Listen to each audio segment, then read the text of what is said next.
Les efforts des scientifiques et des techniciens, qui essaient d'apporter des solutions aux problèmes créés par l'être humain, sont louables et parfois admirables.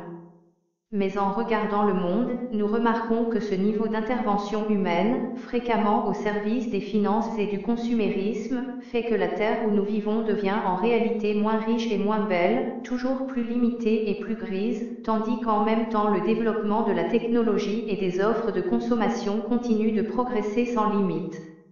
Il semble ainsi que nous prétendions substituer à une beauté, irremplaçable et irrécupérable, une autre créée par nous. Quand on analyse l'impact environnemental d'une entreprise, on en considère ordinairement les effets sur le sol, sur l'eau et sur l'air, mais on n'inclut pas toujours une étude soignée de son impact sur la biodiversité, comme si la disparition de certaines espèces ou de groupes d'animaux ou de végétaux était quelque chose de peu d'importance.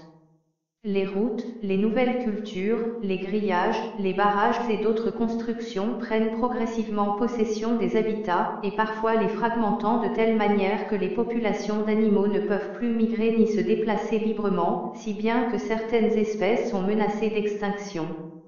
Il existe des alternatives qui peuvent au moins atténuer l'impact de ces ouvrages, comme la création de corridors biologiques, mais on observe cette attention et cette prévention en peu de pays. Quand on exploite commercialement certaines espèces, on n'étudie pas toujours leur forme de croissance pour éviter leur diminution excessive, avec le déséquilibre de l'écosystème qui en résulterait. La sauvegarde des écosystèmes suppose un regard qui aille au-delà de l'immédiat, car lorsqu'on cherche seulement un rendement économique rapide et facile, leur préservation n'intéresse réellement personne. Mais le coût des dommages occasionnés par la négligence égoïste est beaucoup plus élevé que le bénéfice économique qui peut en être obtenu. Dans le cas de la disparition ou de graves dommages à certaines espèces, nous parlons de valeurs qui excèdent tout calcul.